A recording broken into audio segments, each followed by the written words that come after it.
बापू वाल बंद केला का दोन्ही बी तिकडलं? नांगरटीच्या तासातनं पुढं पुढं सरकत जाईल. एक पाय बसवून टाकू इथं. बसवलं का? चला जाता जाता बी घाई गडबडच असते. हो कस तर आज सुद्धा आबाळ यायला लागलेला आहे आणि लवकर उरकून जायचं आपलं. 3 शिरे 6 हात तया माझा दंडवत.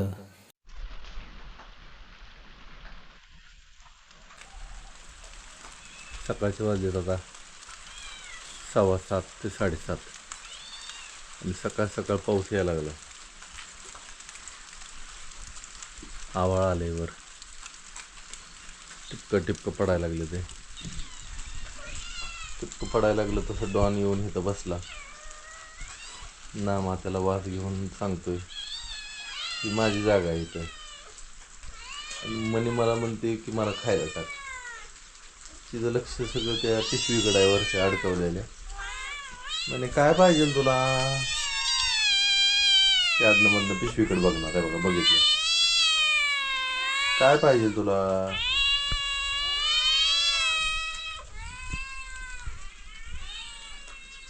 बरं वाटायला लागले पण जरा थंडावा आहे. इतकं ऊन पडतं की जरा गार वाटतंय थोडं. तर राम राम मंडळी, मी संदीप बघा स्वागत करतो तुमचं आपली माती आपली माणसं या यूट्यूब चॅनलवरती. मित्रांनो, सकाळच्या आता वाजले जवळजवळ 11:30 म्हणजे दुपार झालीच म्हणायचं. आता सकाळ नाहीच. हिचं भांडी घासायचं चालू आहे. जेवणं झाली आमची. क्षितिज आमचं गायींना पाणी पाजतोय. तर एक काम कर, पाणी पाजून त्यांना माकवान टाक. तर आमच्या तोंड जात नाही हे. हां, ते टिपडत जाईल तोंड सगळं दोघी. आणि मी चालू मोटर चालू करायला. पाणी भरून घेतो. आज आंब्यासने पाणी सोडायचं होय का? सोडू आंब्यानं पाणी, सोडू आंब्यानं. काय झालं आंब्यासने पाणी नाही दिलं. नाही लगेच जातो की आता. आज आहे बुधवार, लाईटीचा काय भरोसा नाही. पाणी भरून घेऊ, आंब्याच्या झाडांना पाणी देऊ. आंबा मोठं होत्याला ना शक्यतो मी ह्या आमच्या आंब्यांना पाणी देत नाही. कारण की असंच एकदा पाणी दिलं आणि आंबा सगळंच गळून गेलं. तेव्हापासून आंबा चांगला मोठा झाल्याशिवाय मी पाणीच देत नाही. चला, किराणं वलवून ठेवलं आहे आपण.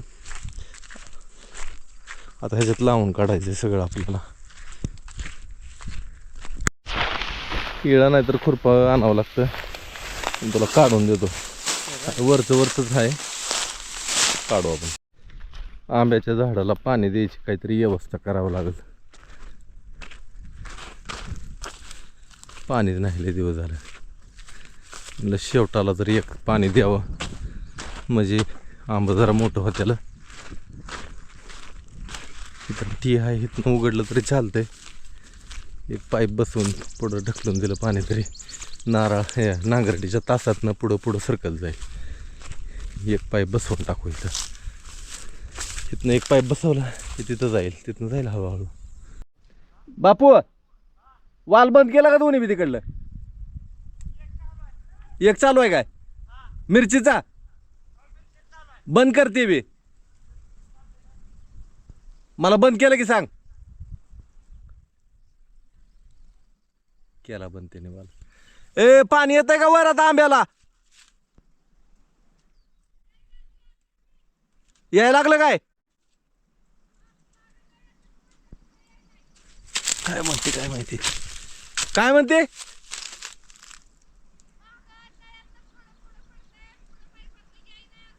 बरं डबडं आहे का तुझ्याकडं? पाणी यायला लागलं की डबडं घेऊन ये इकडलं नीट करू. हां ए बापू, तिथलं पाणी बघ किती राहिले भरायचं. ती भरलं की तिथलं बी वाल बंद कर म्हणजे पाणी सगळं वर जाईल. हां, तर आंब्याच्या झाडाला पाणी चालू झालं. आता गार होतोर बंदच करायचं नाही. हे इकडून घेतलं पाणी आपण. हवा येते का काय का? हां, पडला पाईप जरा थोडी. बस विहिरीचं थंडगार पाणी. पाय तोंड धुतलं मी जर. वाटोळा यायला लागल्या म्हणजे आबाळ अजून येणार आहे. आपण वाटोळीतच आहे आता. झाडं कशी होते बघा वातावरण आहे बघा हे बघा हे बघा.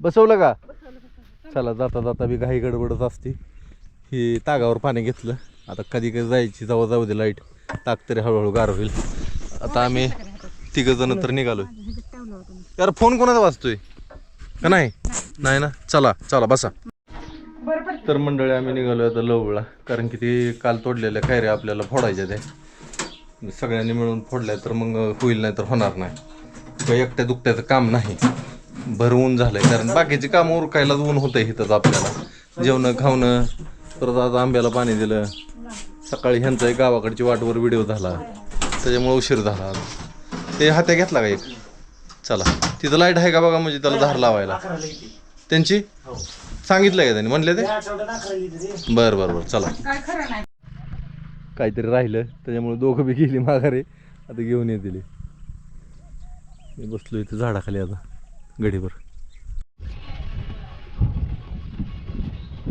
अयो कसलं भारी अय लका हिचकं बसते ते हिचकं देते ते हाताला हा खाली वाटाना वाटा उकलला सगळा ओक दुराळा निघायला लागला बास बास बास बास ए चला आता चला घर जायला लागले तिकडल्या बाजूला पाऊस येतोय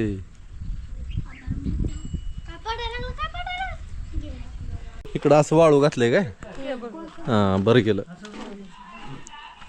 उन्हात वाळावं लागतं ह्याला हा वाळवून मग परत पुढची प्रोसेस काय माहीत नाही आपल्याला काय असतंय पण लोणचं मात्र 100% चांगलं होतं ह्याच्यात काय वाद नाही तर आज सुद्धा आबाळ यायला लागलेला आहे आणि लवकर उरकून जायचं आहे आपल्याला तर फोडून बऱ्यापैकी झालेला आहे तर इकडं अजून एवढं टिपाडं गच्च भरलं आहे अजून हे बघा इकडं साली काढायचं चालू आहे नुसतं फोडून उपयोग नाही प्रत्येक फोड आंबा तर लांबच राहिला प्रत्येक फोड हातात घ्यावी लागते प्रत्येक फोड हातात घेऊन त्याची साल काढावी लागते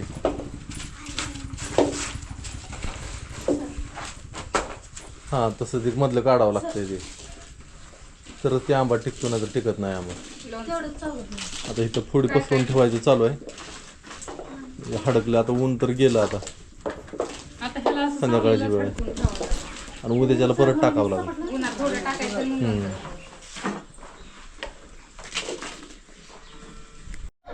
तर बरेच जणांना माहित नाही अजून लोणचं कसं किलो आहे तर 450 रुपये किलो लोणचं आहे आणि कुरिअर खर्च 70 रुपये आहे तुम्ही बघितलंच असाल आमच्या भागात कुरिअरला 90 ते 100 रुपये घेतात म्हणजे ह्याच्यापेक्षा कमी तर कोणी पाठवत नाही तरीसुद्धा आपण 70 रुपये ठेवलेला आहे कुरिअर चार्जेस एका किलोला आता आपण डाळ ज्या टायमाला विकायचं त्या टायमाला पोस्टाने ना 5 किलो असल्यामुळे त्याचं चार्जेस कमी व्हायचं म्हणजे प्रति किलो 50 रुपये पडायचं आपल्याला पण समजा तुम्हाला 1 किलो पाठवायचं आहे तर त्याला जास्त चार्जेस आहेत आणि दुसरी गोष्ट 70 रुपये आणि वरचं जे 20 रुपये आहेत तर 80-90 तर ते 20 रुपये आपण सहन करतोय आणि इकडं सुद्धा लोणच्यामध्ये आपण 50 रुपये कमी केलेलं आहे तर म्हणजे एकूण तुम्हाला 70 रुपये एका किलो मागं कमी चार्जेस लागतात तसं हिशोब करायला गेलं तर आणि लोणच्याची क्वालिटी जर तुम्ही बघितलीच असेल कशी आहे ती त्याच्यात काही विषय नाही होणार म्हणजे कॉम्प्रोमाइज काय होणार नाही सुरुवातीला जी क्वालिटी आहे तीच क्वालिटी आपण शेवटपर्यंत ठेवणार आहे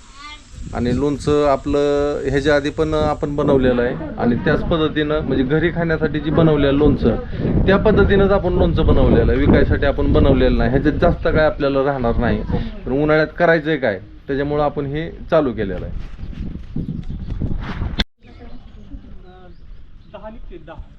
ही बघा कसं जुगाड आहे मस्तपैकी ह्याच्यावर तुम्ही पोती वैरण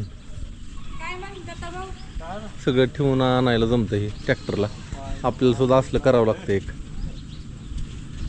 तरी 2,000-3,000 जर गेलं असतील एवढ्याला हां सहज किलो चालतंय हां ह्याचं वजन किती येईल हां 200-300 किलो जरा अजून कमी त्या वजनाचं पाहिजे कारण की ट्रॅक्टर पुढं ह्याच्यावर काय ठेवलं की पूर्ण ट्रॅक्टर उचलणार उचलतंय ना 300 किलो लय झालं याला वजन जरा कमी वजनाचं पाहिजे होतं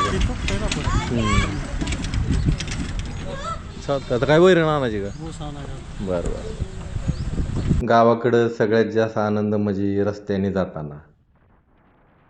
जाताना दिसणारी ती देवळं देवळावरचं पताकं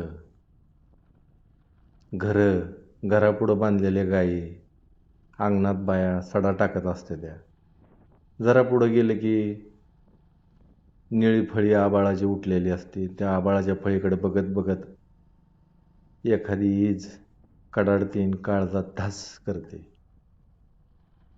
रस्त्याने जाताना ती गावाकडची माणसं शेरडं मेंढरं इकडून तिकडं उडणारी पाखरं हळू चालगत मागं जाणारी ती झाडं ही सगळं बघत बघत रस्त्याने जाताना जीव कसा एकदम सुखावून जातो कितीतरी दुःख असलं तरी हे निसर्गाकडे बघताना मनाला एक शांतता मिळते आणि जीवनाची वाटचाल अशीच हळूहळू पुढं चालत राहते